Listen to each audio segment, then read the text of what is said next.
Hear these words from the Acts of the Apostles, the 27th chapter, the 20th verse. When neither sun nor stars appeared for many days, and no small tempest raged, all hope of our being saved was at last abandoned. O God, may the words of my mouth and the meditations of our hearts be pleasing and acceptable in thy sight, O Lord, our rock and our Redeemer. Amen. As we join Paul in the 27th chapter of Acts, we find that he is on a boat with others and that the sea has become choppy and the winds have grown strong and they are all but overtaken by the storm. And we hear these words that I read, when neither the sun nor stars appeared for many days and no small tempest raged, all our hope of being saved was at last abandoned. In her prayer this morning, Reverend Jasmine alluded to the Chilean miner recovery this week. And as I thought about our continuation of our series, Good Enough, and as I thought about and watched the events unfold this week, I was just overwhelmed by a number of things. I was awake the first night when the first miner emerged, and the cheers of the Chilean people that had gathered there, and the child of that miner who was overcome by joy, who was crying because his dad was back above the ground, a father that he probably thought he would never see again. That pure, raw emotion captured only as our technology today can do. And I began to try to see how this might work into what we're talking about this month as we think about stewardship, as we think about the theme of good enough, as we think about what it means to have hope. Now, the good news came this week, and we watched as one by one, 33 men were raised to the surface.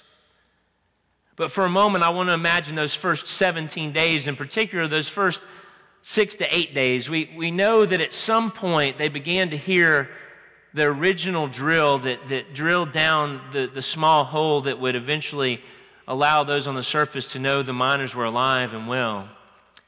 But for some period of days between the first day and the 17th day, there were 33 men below the surface of the earth, and they didn't know whether or not those on top of the earth knew if they were alive or dead or what state of health they were in. They didn't know if they would ever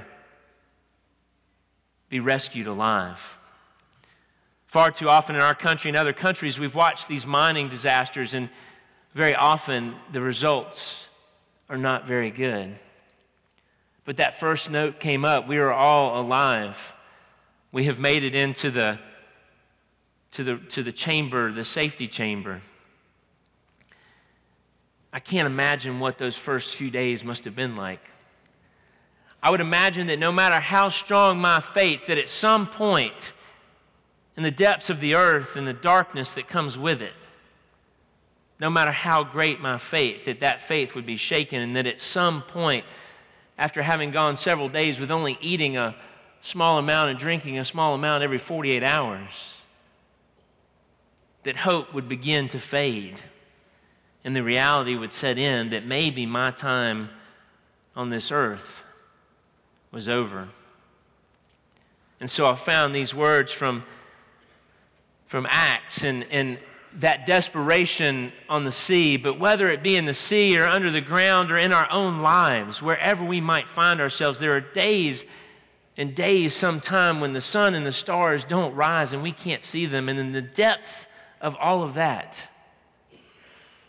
we just don't know where our hope will come from. But we fast forward. We fast forward to days 68 and 69. 3 different holes were begun. They had 3 strategies for reaching these miners. There's so many amazing parts of this story. The Chilean president reaching out to the very best in the world, wanting to have the very best technology at his disposal to try to reach these miners, as they sent supplies down basically a 6-inch diameter hole to reach them, food and water and other things, videotapes of families back and forth phone calls that were made to try to stay in touch, to try to keep their wits about them in the midst of this very difficult and trying time. They began to drill 3 holes, and it turns out that U.S. technology, a hammer drill, Wally was up here last week working with a hammer drill, helping me with a project, and it's a cool hammer drill. He said he may let me borrow it sometime. I love toys and tools, and for me at this age, toys and tools are all the same thing. But apparently this was a really massive version of that hammer drill that was able to drill and hammer at the same time through the hard rock to drill down to where these miners were. And let's think about that for a second. I try to drill pilot holes as straight as I can in a piece of wood to get a 1-inch screw in, and they were drilling 2,000 feet below the surface of the earth and had to use all the technology at their disposal to make this gently curving shaft that reached in the place where they could rescue these miners. That is amazing to me. And so what we see is that underneath the ground, these miners had hope that they would be rescued, and above the ground there was sufficient hope that our technology would be able to reach them in time to extricate them from this cavern. And sure enough, they kept making their way steadily and patiently through the rock. And that second hole, the Plan B as they called it, was the one to first reach the miners. I just can't fathom what that must have been like, to be trapped for that many days, to just not know for sure. But certainly after that 17th day, maybe that hope that had been completely lost begins to reemerge. Now, one of the things I thought about in this hope and good enough is sometimes in our world we wonder if we have enough faith or hope. And I began to think about faith and hope and how those two concepts are inextricably linked. Faith and hope go together kind of like hand and glove, yet they're slightly different sides of the same coin. Hope is believing in an outcome or seeing an outcome that's possible, and faith is having some kind of assurance that that outcome is possible. Slightly different, but in the end of the day, we have faith and hope that something that we cannot yet see or imagine can come true. There was faith and hope below the ground that they could be reached. There was faith and hope above the ground that those that were doing the work could reach them. And that faith and hope, along with the prayers of a world, came together this past week. I don't think the news reporters knew what to do with themselves. I really don't. They wanted to grasp for some negative side of this story. They wanted to try to find some way to make it desperate and terrible as everything that they do every day. But yet, one at a time, the miners, the rescue capsule was lowered into the ground, and a miner would get into that capsule, and they would raise that capsule up, and the miner would emerge, and they would drop it down again. And 33 times over the course of 24 hours, it happened time and again. I've told y'all before, I know enough about engineering to be dangerous. I rubbed shoulders with smart people at Georgia Tech, but I wasn't that smart myself. But everything I knew about engineering told me that there were very small area of error, that in this operation, this capsule was made as big as it possibly could be to fit down this shaft that had been drilled, and that at any moment, the least little thing could cause chaos to ensue. So even me, and as I'm watching the news, as I'm watching these reporters grasp for what to say, I myself am thinking, what happens when a rock jams this thing? And 10 or 12 or 15 or 20 have been raised, but they don't know how they're going to get to the rest of them. But it didn't happen, because 24 hours later, that next night, I was up and awake watching as the final miner emerged. In Romans chapter 8, verse 24, we may fast forward and maybe find a verse that could be that verse of their salvation. For in hope we were saved. Now hope that is seen is not hope, for who hopes for what is seen? But if we hope for what we do not see and wait for it, we wait for it with patience.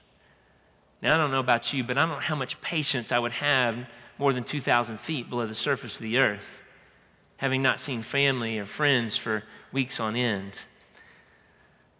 It's amazing to me that all this happened, and the metaphor for us theologically is these folks are trapped below the surface of the earth, and all the contact they're having are with people they can't really see.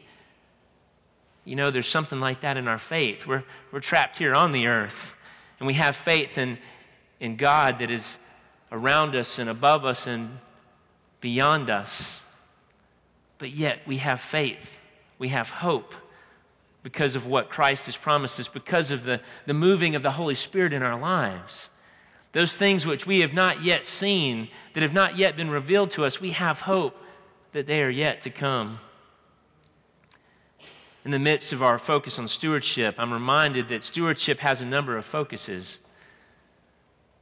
That stewardship can be defined in several ways. Stewardship, in many ways, is an act of obedience. As we think about what the Bible outlines in stewardship, as we think about the biblical model of the tithe, as we think about all that Jesus has to say about money and possessions in the New Testament, that often stewardship is an act of obedience. It's as simple as saying, God says that the first tenth of all that I have is to be returned to Him to do work in the kingdom. It's a simple act of obedience to take that first step. Stewardship can be defined as an act of faith, because sometimes to think about that first tenth going to God means that maybe there's something that we think we need. We talked last week about the difference between wants and needs, and maybe there's something we think we need, and maybe in fact it is something that is a need. But yet we give and we understand that in faith, God will provide. And in many ways, stewardship is an act of hope. Because the act of stewardship, we are giving of our resources, both financial and our gifts, to someone else in hopes that those resources will make a difference in the way that we know that they can. Through obedience and faith and hope, we give, believing that God will do what God only can do with those resources. Faith and hope, those two words. Oh, so many of us have heard 1 Corinthians 13 read at weddings, the love chapter. But you remember faith, hope, love, abide, these three, and the greatest of these is love. And as I thought about it this week, and I thought about the hope, faith, hope, and love, these three, the faith and hope comes from God's love for us. For God so loved the world that He gave His only Son, that whoever believes in Him should not perish but have everlasting life. That's the love that gives us our faith and our hope. And then there's that part at the end of 1 Corinthians 13 that we either don't read at weddings, or by the time we get to it, we're so glazed over from having heard it so many times, we don't pay attention. We see in a mirror dimly, but then we shall see face to face.